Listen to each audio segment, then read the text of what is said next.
Assalomu alaykum. Nima bo'ldi bu qizchaga? Alaykum assalom. Manlarni bular kelishaydi, bularga qaraymisizlarmi? Yo'q, bular oldin kassaga to'lov qilishlari kerak. Bu yangimisan deyman. Bularga qaramanglar do'stlar, Sotuvda badan, tavba qil qo'rq Alloh taftidan. bu pul inson qadridan ustun emas, tushundingmi?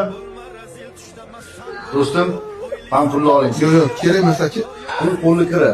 Bugun menda bor, ertaga sizda ham bo'ladi. Yoki sizni hozirgi holatingiz bir kun kelib menda ham bo'lishi mumkin. Shuning uchun hozir buni olib, yaxshi kuningizga ishlating. Texnosity firmasi nomidan sizga ehson bu. Chingivaydan. Rahmat.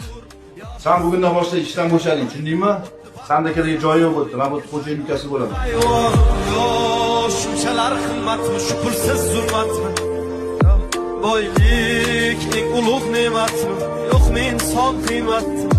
Dunyo shunchalar qimmatmi, shu pulsiz zulmatmi? Boylikning ulug' ne'matmi? Yo'qmi inson qiymati? Tan olaman ko'p narsa bog'liq pulga sizmayman mayli qarshi oqimga kechib ketdi bir chaqa deb og'ir botdi dilga bor bog'liq narsalar